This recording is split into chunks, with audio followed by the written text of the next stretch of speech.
Hello. Okay, yeah. You guys can hear me now, right? Are we good? So. Hello. Okay, yeah. Oh, some echo. Sorry. Oh, guys, I'm not doing the best job today. Let me turn down my mic a little. I have to apologize for the background noise in advance. It's a hot day here. My computer is revving. Got some fans and the AC going as well. So, sorry about that.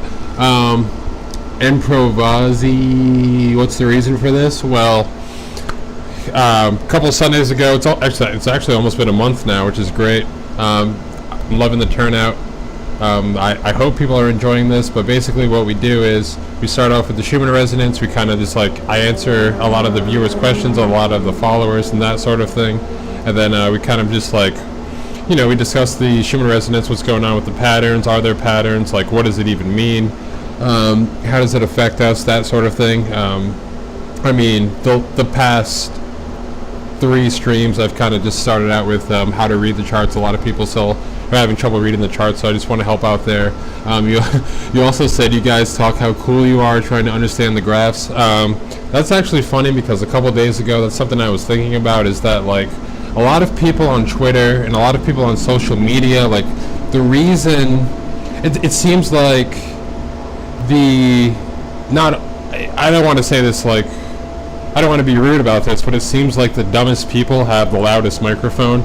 You know what I mean? It's just because people, they generate content not for people, but for the algorithms that distribute the content, and that's what gets put in front of other people and they like it, and then it kind of just builds this big feedback loop. I want to say that these streams, the Schumann bot, all of that stuff, it has nothing to do with my ego.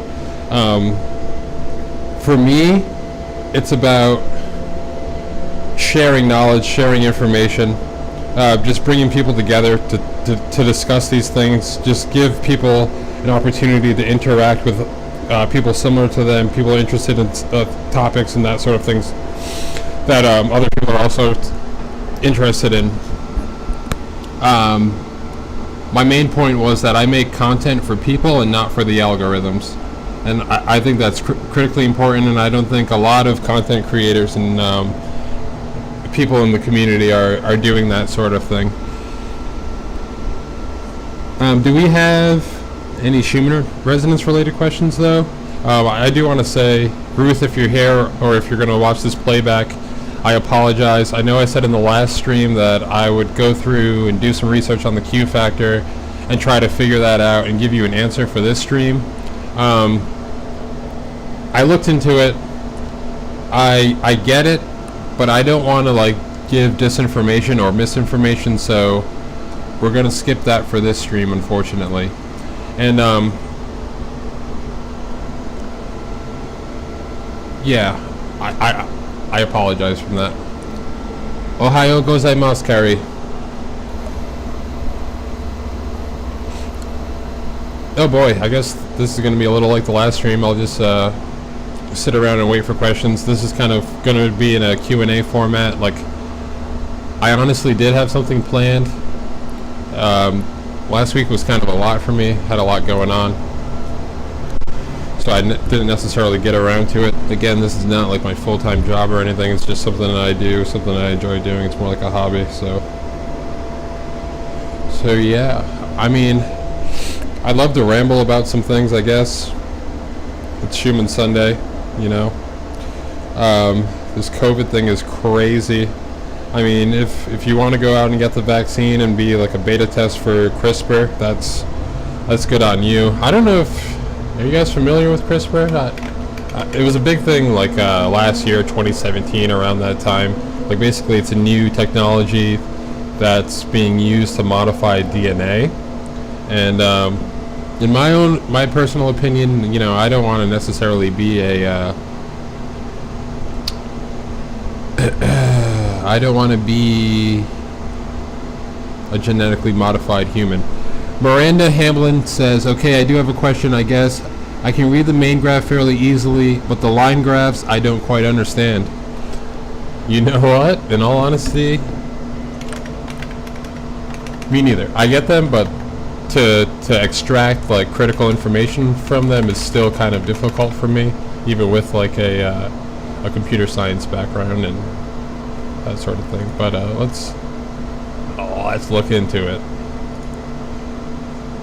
And let me pull this up in Chrome, sorry, just so we can get it translated from Russian algebra. I don't speak algebra. No offense to any Russian viewers, I'm just joshing around. Seems like people can't really joke these days, you know, everyone's super sensitive and you gotta... Anyway, so these line graphs, they're really great, actually, when you're able to understand what they mean. So this first graph that I pulled up here is, this is actually a chart of all the frequencies.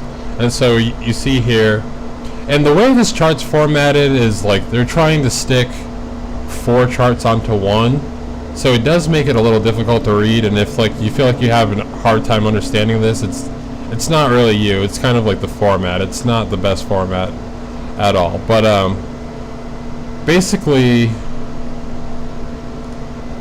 frequencies, yes. So each color represents a frequency range from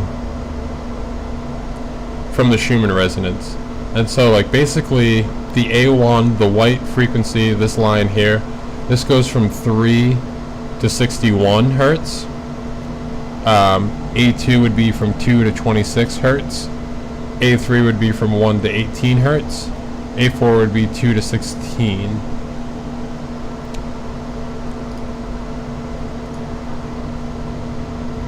I'm screwing you up because I'm not looking at the right chart. I'm seeing the A and I'm like, wait a minute, that doesn't make sense. These are the amplitudes. Let's start first with the frequencies. And I'm sorry, guys. It's Sunday. Give me a break. So here we go with the frequencies. And again, as I was saying, each color represents a frequency range. White would be 7 to 8 hertz. Yellow, F2 would be 13 to 14 hertz. F3, red would be 18 to 21 hertz. Green, F4 would be 24 to 25 hertz. And basically, you're looking at this same graph, but you're just looking at it. Ooh, wow! What a spike this morning, huh? But what you're looking at is basically the same chart here. It's just in a different format, and it's honestly, it's more granular. So it helps you see the numbers really, like, and how it fluctuates in between the range. Like, as we know, the Schumann Resonance, it usually sits around 7.8, or the ohm, like the steady frequency vibration of the Earth. But here, it usually fluctuates. So in here, like with this graph, we have the ability to see those fluctuations. And like right now, it's sitting at around 7.9. And if you watch it, like during the day, during different periods, it will go. It'll fluctuate. It'll go up and down. F2 would be the same thing. That's 13 to 14 hertz.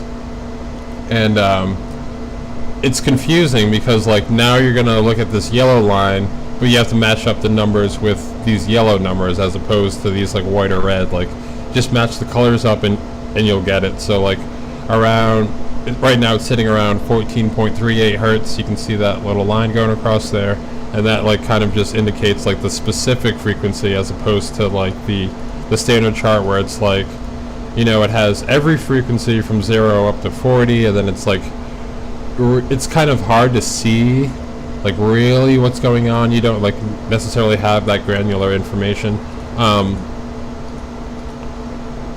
Now back to this chart, this would be the amplitude, and again the amplitude is kind of like the power or like the intensity of the frequencies. And so again, the colors on this chart match with the colors of the frequencies. I'm getting really good at reading Russian, by the way. They match with the colors of this chart. So basically F1. We'll just stick with F1 for now, just to make it a little simpler. This would be the 7.32. It goes down to up to 8 hertz frequency range, the dominant or like fundamental frequency of the Schumann Resonance. And so like here we would match up those colors, and then now you can kind of see like the actual frequency or intensity of that frequency range, the 7.8 hertz range or the 7 hertz range. And you can kind of see they all move together, and it's like really in sync. But like if you just wanted like maybe raw numbers, or like a more specific or like granular look at what these frequencies are at, this is what that information shows. And then the last one here, this would be our Q factor. And again, I was explaining at the beginning of the stream that the last Sunday there was someone asked a question about the Q factor and exactly what it meant. I told them that I would follow up in this stream, but I just don't necessarily get it. I don't know like what it's exactly a measure of, and that's my own ignorance. I guess I'll have to like watch a few videos. Kauko Miele asks, wow, one second, let me answer Chris Delisa. I don't intend ever to be a beta test oh, okay, yeah, definitely not. Never. Let other people test the beta, you know? At least when it comes to my body. Technology, stuff like that, I usually like to jump on board early because there's like a chance to get ahead of everyone else, but like something like that, oh, geez. Anyway, so Kauko Miele, they ask, how does the sensor catch the resonance? And I actually should have saved this PowerPoint. If you go back to, I believe it was the first or second stream, I actually pulled up what the Schumann Resonance monitor in Russia looks like. It's really just a big tower. There's a pole sticking in the ground, and it's basically an antenna, like a winded coil that kind of just like it works just like a radio antenna kind of, and it picks up those frequencies, delivers it to a computer. That computer turns it into numbers, turns it into the graph basically. And I wish I had a picture here.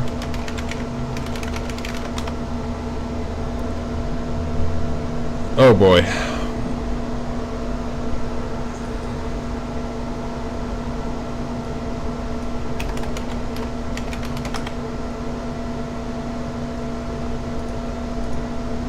They essentially look something like this. This is not like the standard configuration for it, but you get the idea. It's almost like a satellite or an antenna, and they use that technology to measure the frequency. The actual science behind it and how you would want to how you would want to build one or go about building one. I'm not an electrical engineer. If you are, that'd be great. Maybe share some information now or on Twitter or something like that. That'd be really cool to look into. Again, my core competency is just with computers, unfortunately, so I couldn't give you like a really crazy breakdown on how that works. And Miranda Hamlin again asks, so where the main graph shows those frequencies as a compilation of all the info, the other three break down into smaller pieces, right? Exactly, yeah. Because where it follows the same general pattern, it isn't exact. Right, exactly, yeah. So if we bring up this chart again, you can see they kind of move in sync, but like when you look at this chart of the frequency ranges, like, yeah, they do kind of like increase and dip around the same times, but it's not necessarily all in sync, where this, like, you're not necessarily seeing that information on this chart, though this is like my favorite chart. It's my go-to. It's just like the standard reading. Thoughts on the straight lines that sometimes show up both vertical and horizontal that don't seem like they would be naturally generated? It's insignificant. So I assume you're talking about, I know you're talking about like the lines like these here, and like how it kind of, it's like choppy a little, and maybe lines like this one, the white lines that like bleed through. again, that's what makes these charts a little more useful, is because a lot of times, like, what you're seeing here is, like, again, like as I explained, there's kind of just like this antenna that pulls down, that'll read the frequencies, translate it, you know, into a computer language pretty much, like in a form that a computer can understand, and the computer goes ahead and stitches together these images one by one. A lot of times, like what you're seeing with here is, it's not really anything significant. It's just like a glitch in the computer system. And then, like, if you come back to these charts, yeah, there might be a spike here and there, but it's not necessarily as like severe, or as it's not as much of an anomaly as like it may appear to be on this chart. But I mean, everything you're seeing is, well, I just explained how it wasn't naturally generated, but then I was going to go on to say that everything is naturally generated. Like, this is just there's noise, you know, there's like a signal to noise ratio, and this graph is kind of noisy, and you kind of just have to look at the overall pattern to kind of just reduce that noise. Chris DeLisa, human emotions get picked up this way as well. Hold on, let me read that how he wrote it. Human emotions get picked up this way as well? Maybe. We were talking about that on the last stream. And actually I pulled up an article that's kind of, they went into this whole theory that, like, you know, humanity's kind of been in a negative state for a while, and like that state's been causing like our frequency as humanity to decrease, which kind of shows up in the Schumann Resonance. But again, I don't have a definitive answer to it.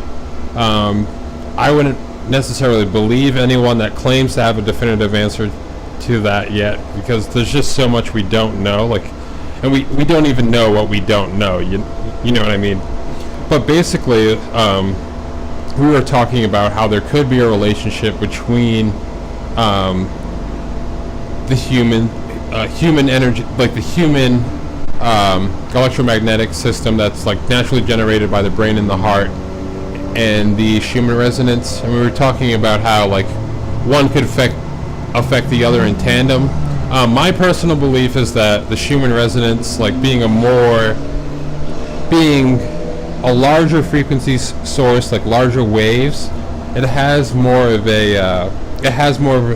an effect on humans than humans do on the Schumann Resonance. But again, there's probably like some sort of relationship there, and they work in tandem, because if you take all the humans together globally, and then like the combination of their energy as well as like the energy of the earth, there's definitely some relationship there. But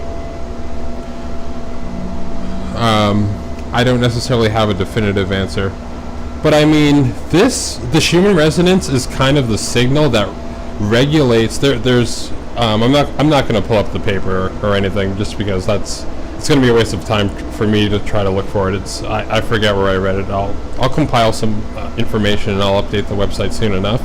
But basically, let me try to remember my point here. Right, the Schumann Resonance kind of regulates. It's the signal, the energy, the frequency that kind of regulates the human body in a way, and it like regulates it kind of sets the circadian rhythm. And if you're not familiar with that, it's kind of like the daily rhythm that you have, that where certain hormones and stuff like that are emitted, like just on a cycle. And it's kind of just like the cycle of the human body. And basically, like, the Schumann Resonance will...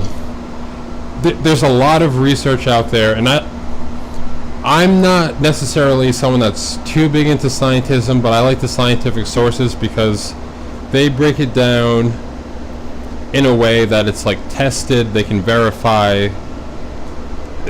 It's clearer information than just going off your intuition alone. Some things you just have to go off your intuition alone. Like we're just not all there yet. But basically, it'll regulate like the pineal gland, and it'll it's kind of what tells your body to release melatonin at certain times. Besides, like, there are other factors like a decrease in light and that sort of thing. Like if you stay in a dark room for a long period of time, even like during the day with sunlight, like it'll screw up your circadian rhythm, and like you'll start to produce melatonin at the wrong times, and you'll go into your own kind of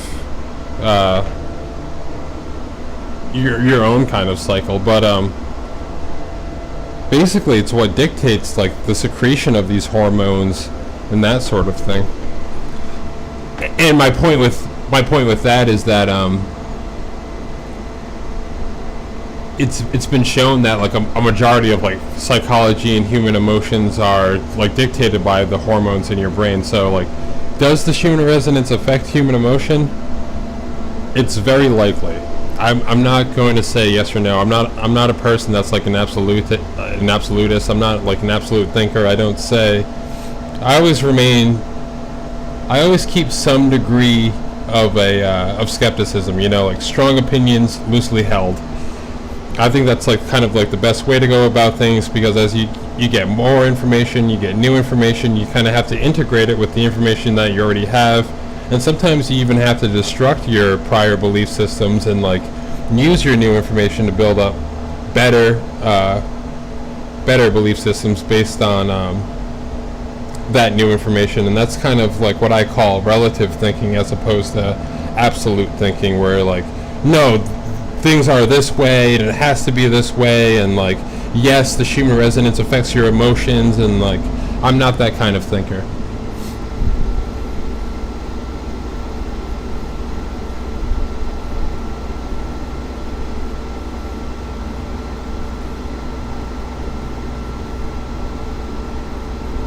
Let's see what else we have here.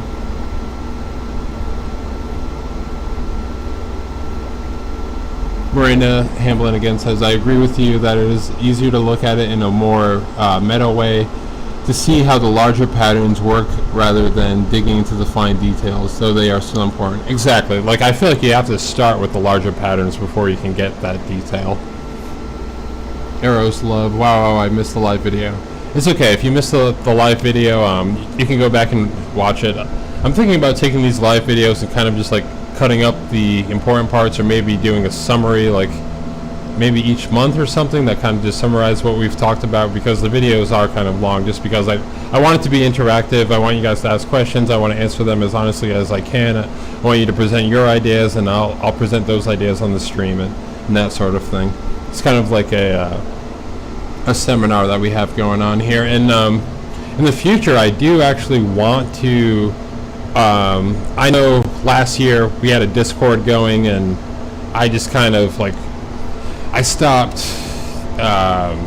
pushing it. I stopped like managing it, and I kind of want to get that going again. And I'm thinking that we'll have other people on here for in the future for future streams, and you can join our Discord.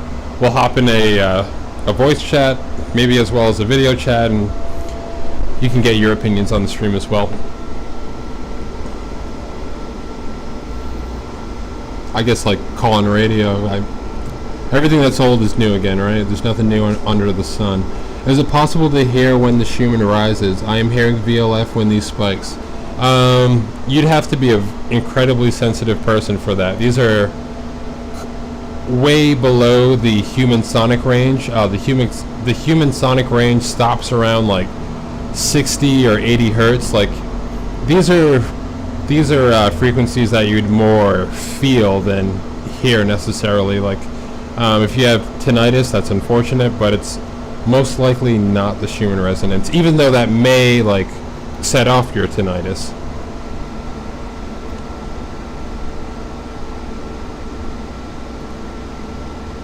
It's the Secret Owl says it's the geomagnetic activity that affects the brain migraine seizure.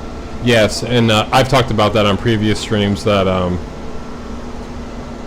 I hate to keep bringing it up like almost every stream, just because someone has a very similar content. Like, I do get a lot of headaches, like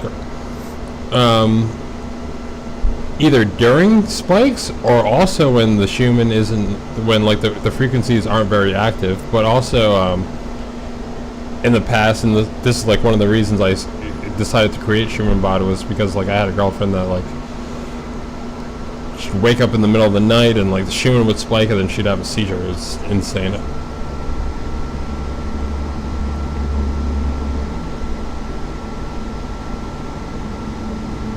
King Teddy says, yes, I know I have a magnet in my chest. I practice this and can hear it and feel it also. That's pretty nuts. What's the magnet for? Is it like a pacemaker or something like that?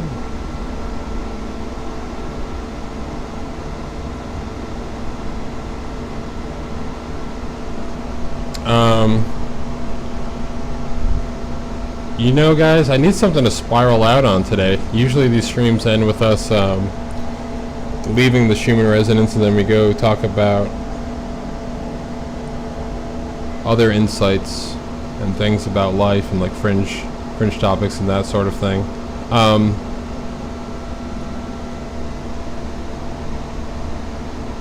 Oh, we all have, yes, exactly. And King Daddy said we all have a magnetic field resonating from our heart. Yes.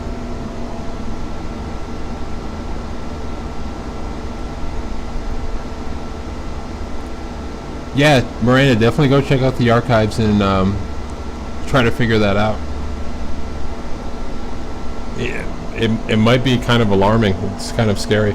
A lot of people say that the spikes are triggered, and it's like you know, they're playing the harp, which would be unfortunate.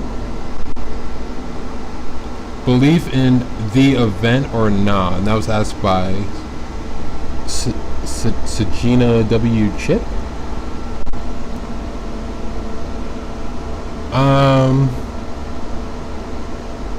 What event? I really don't know what the event is. Honestly, I haven't heard of that. I have heard of what is it, Project Blue Book, which people are saying that like all of this information on UFOs might be about. There's going to be like a false flag UFO encounter or something like that.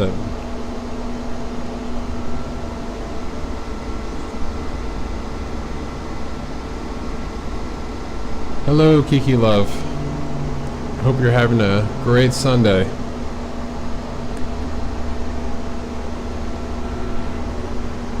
What's the event? Don't make me Google it.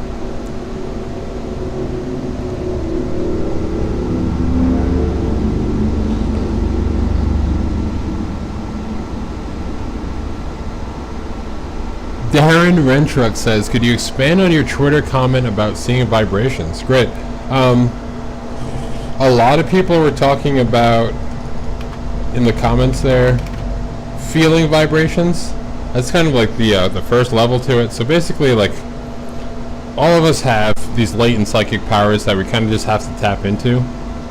And what that is focus. And like basically the main idea of like TV and all these distractions and, you know, like fornication every weekend and going out and getting drunk and like lowering your vibration, that's all to like, I don't know if someone's orchestrating it or if it's a big conspiracy or anything like that, but all that stuff, all it does is it breaks your concentration, it breaks your focus. And what I mean by focus is not like, you know, you're working on something and like you don't get distracted. It's definitely equivalent, but there's a sort of consciousness almost works like light, and like basically like most people's consciousness, it's like a floodlight, you know. It's just bright, it's spread out, it's not necessarily focused, it shines on everything, and like you don't necessarily get the accuracy of something that says like a hyper focused light emitting source like a laser. And like when you're incredibly focused and in tune, not only can you feel vibrations, but you can visibly see them. And like part of it though is that like your brain is just naturally blocking out all of this stuff all of the time, just so you maintain like conscious focus of like your day-to-day, just like regular life. But like if you want a deeper perspective, you have to train your mind, you have to do things like meditation and that sort of thing. And what that does is it builds almost a conscious focus or a spiritual focus, and you're able to actually visibly see vibrations of objects, of people, and that sort of thing. And like there's kind of degrees to it. Like you might start out with like being, you can feel vibrations, you can feel like certain energy, and then like there's another stage where like kind of in your mind's eye, in your third eye, you can see like the colors of these vibrations as like you interact with them, or like they interact with you. Maybe it takes a really intense vibration, but then you notice as like you continue your mental training, you keep going, and like you're able to actually now discern kind of the vibration of just about anything you interact with.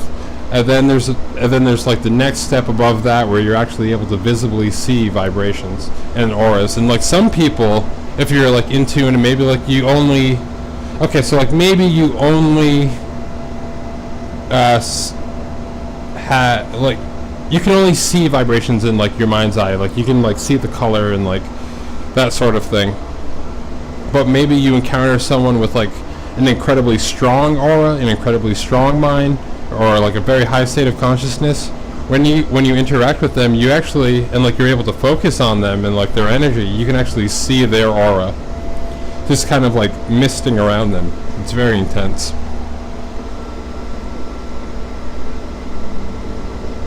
Kiki Love, why does the bot go offline sometimes? I know you're busy, but sometimes you have said the bot goes down. Has it gone down in the past 2 months? Hell no, that's because I run it now on the computer that I'm on now, which is a much better computer than I had before. See, we have here. Now I'm gonna post a graph right now, just for the shits of it. Special Schumann Sunday graph we got going on here. Only you guys watching the stream are gonna know about it. All right. Comment under this chart. I see vibrations. But basically I was running it on, so like I don't have a VPS, what's known as a VPS, like a non-local server or anything like that. I run the server like in my apartment, honestly, and I wrote all the programming myself, and the way I programmed it, it would just die after a while. And so like I would have to constantly restart it, and it was like really unpredictable, and I just couldn't figure it out. I moved it to this computer, and it's been fine ever since, knock on wood. But yeah, it shouldn't go down anymore. And again, next month I do plan on bringing back the YouTube live stream where we'll have the graph update every 15 minutes.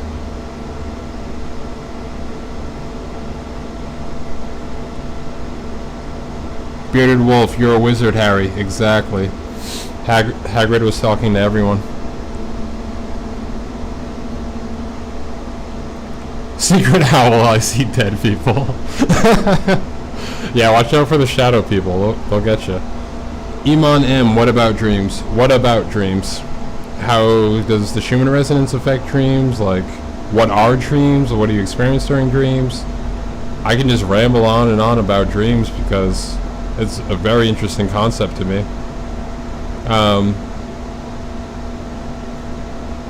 Before I start the ramble, I'll give you a chance to kind of specify your question, because I can go on I'll probably go on till the end of the stream talking about dreams. Oh, thanks, Kiki.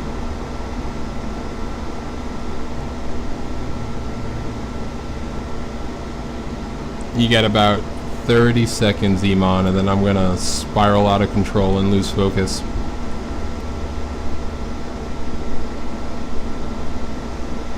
Where can we find your Discord link? Don't worry about it right now, Bearded Wolf. Sometime next month I'll start sharing the link again. I had to, some guy wanted to buy my Discord account for like $300 or something like that, so I had to like get rid of all the servers that I had and everything, so like I don't even have access to that server anymore.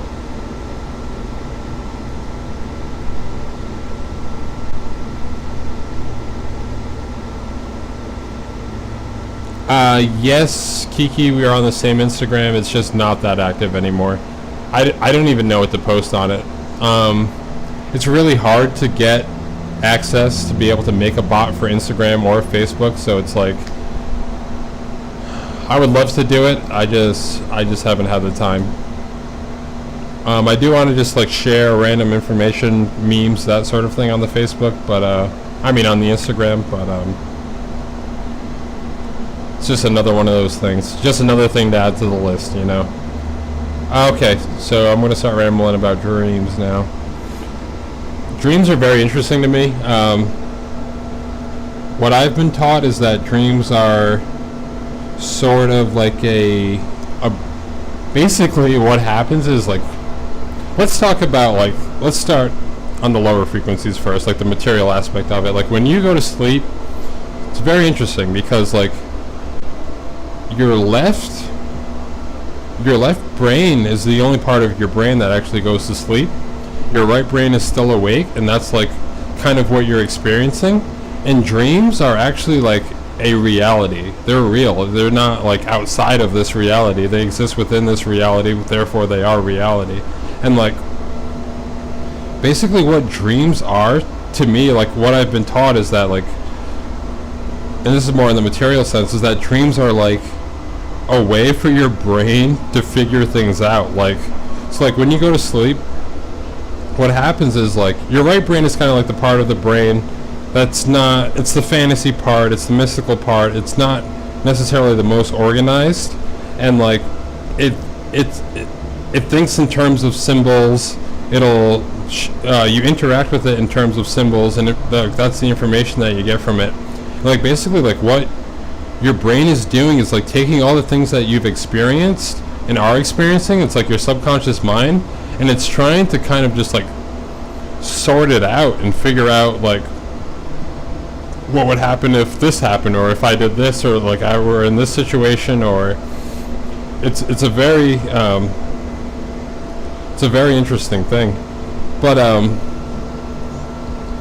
the more metaphysical or spiritual side of it is that I've heard it, and I still haven't found a way to kind of like bridge this information, is that when you're sleeping, like what happens is like you're pretty much like you're vulnerable from the spirit realm in a sense. Like basically like your spirit slightly like elevates out of your body, and you're kind of like active in this in like the spirit world. And I guess that's why like astral projecting is so similar to sleeping, or like your physical body might actually have to be asleep for certain people in order to like astral project, is because like you're kind of in that bridge between the material world and the spirit world at that point.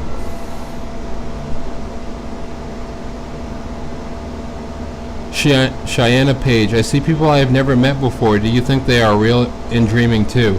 So that's a very interesting thing. I've had a lot of precognitive dreams where like I'll dream about something maybe years before, and then I'll experience it, and then I might experience it with intense deja vu, and I don't necessarily understand that, but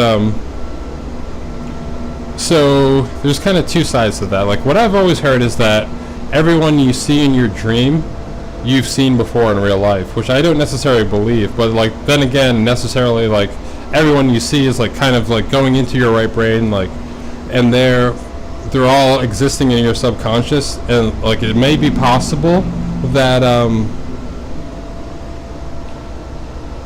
that what you're seeing in your dream is like just people that you've subconsciously like picked out and seen, and maybe like they're on a similar energetic frequency, maybe they're on opposite frequencies, or like, but I certainly believe that you can see people that you've never met before in your dreams. Or one of the strangest experiences I've ever had was that about 6 months, and this was like the time of my awakening, 2016, like when I first began to, you know, expand my consciousness. I actually had a precognitive dream about the boss that I had at that time about 6 months prior. So like I vaguely remember I was sitting down, and then like he was just eating a burger, and like it was a very, very vivid dream, very intense. And then 6 months later, like I go to get a job interview, and it's the guy from my dream, and I was just blown away.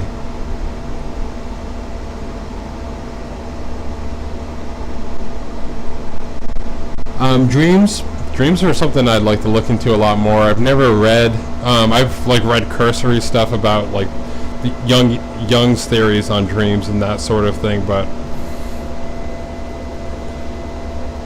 you know, Schumann Sundays like kind of turned into Psychedelic Salon. Has anyone checked out Psychedelic Salon?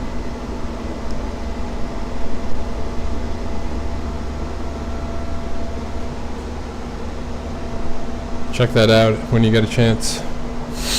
Terrence McKenna, a few other speakers, but the entire archive's online. It has all his tapes. My point is that I'm sure somewhere in here he details something about dreams.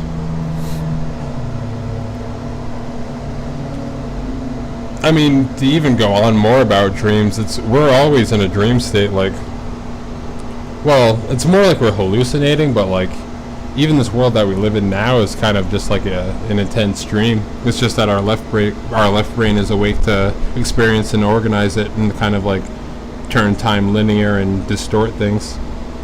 J.C. Johnson, what if you can't remember your dreams? Stop smoking weed. Give up weed for like 2 weeks. You'll remember your dreams.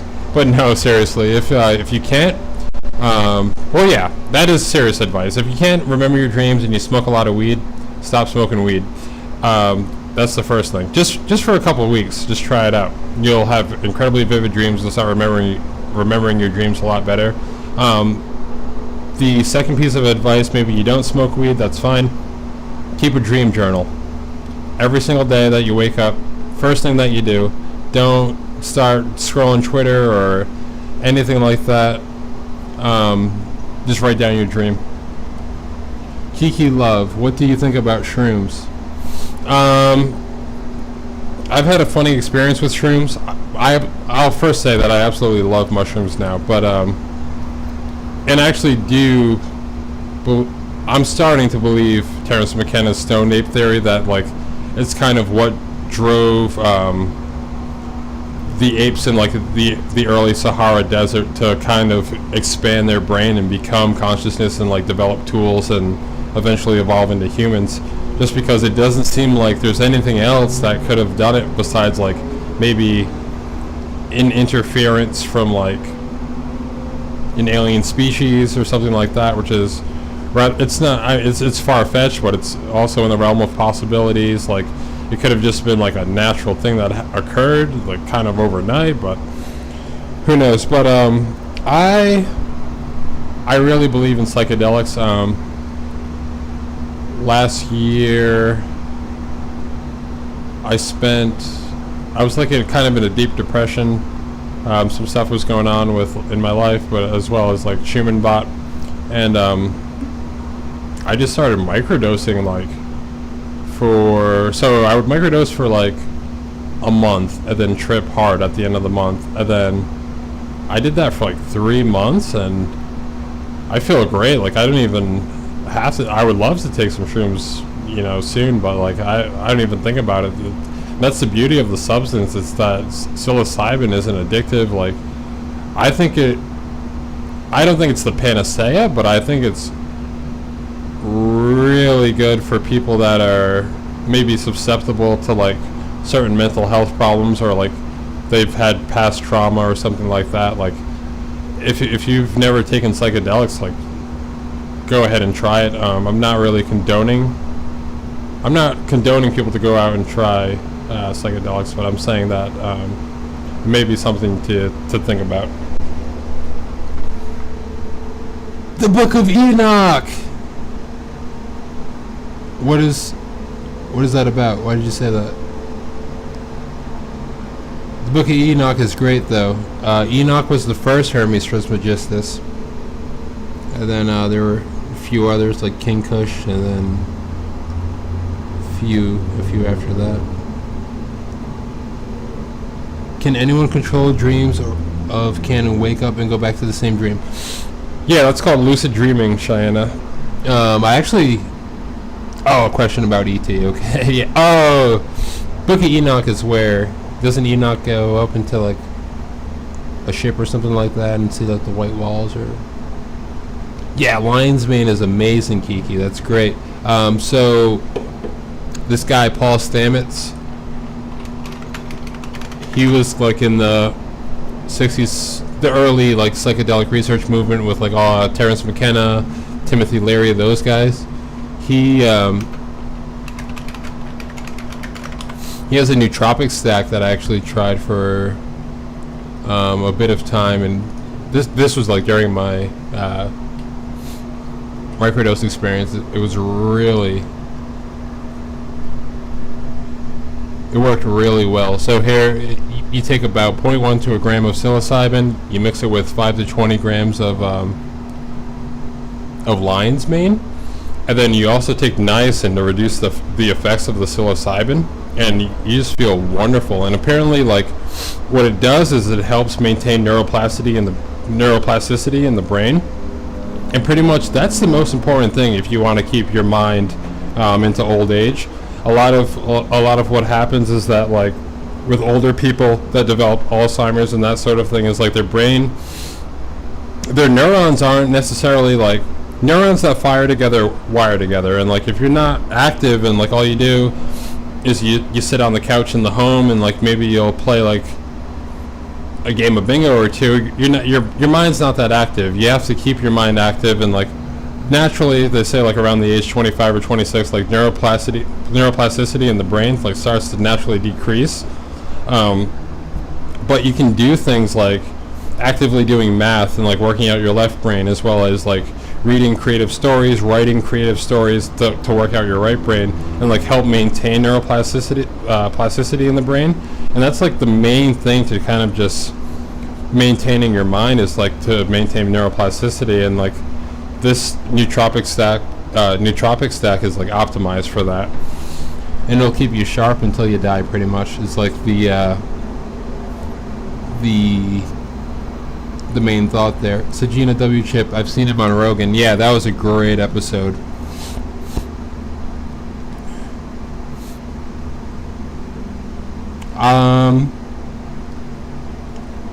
Yeah, I wanted to go back to what Cheyenne Page was saying though about controlling your dreams. That's called lucid dreaming, and there's like techniques that you can do. They used to be like when I was a teenager. I didn't know what it was, and like as a kid, I used to be able to control my dreams all the time. Like I was always lucid dreaming, and I just had no idea what it was.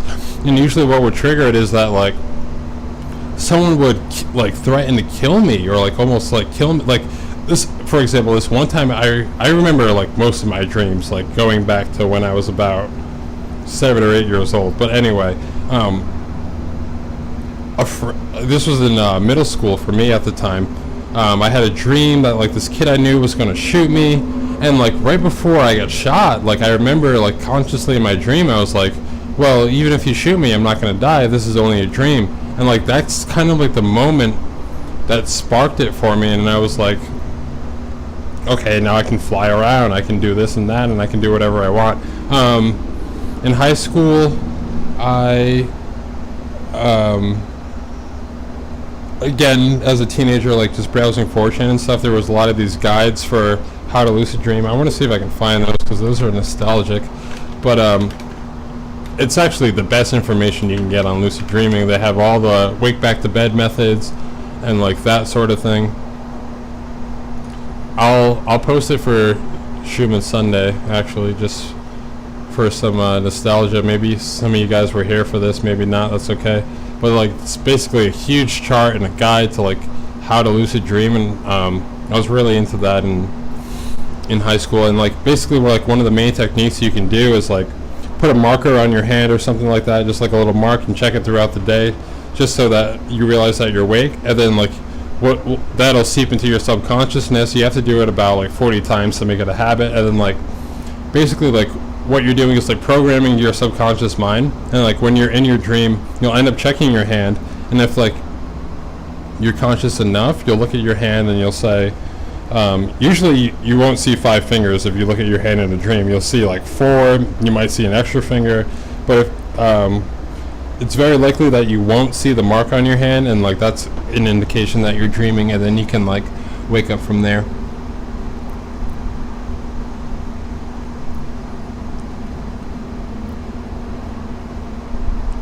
Jewel E says, what if the same dream comes your whole life suddenly without a reason after years and you're hearing your younger sister saying, Jewel, what's me is dead. Years later she said in the same sound, Dad is dead, he killed himself. That's very unfortunate to hear, Jewel, but what I was saying earlier is that, like, when you're dreaming, it's very possible to have precognitive dreams just because it's your subconscious mind, like, kind of processing information. That's only in the material sense, but also in, like, the metaphysical or, like, spiritual sense. It's kind of like a bridge between the physical world and the spiritual world. So, like, what does it mean? I couldn't tell you. I would do some research on your own and kind of look into that, or maybe see, like, a psychologist that's familiar with dreams and stuff like that, because that's pretty crazy to hear. Bearded Wolf, have you gone over the law of one material? Thoughts on that? I will save that for next stream, because I have no idea what that is, and I'll have to look into it. And also, it's 5:55, perfect time to end the stream. Nice and synchronous. Have a great day, everyone. I'm gonna go enjoy the rest of this beautiful Sunday.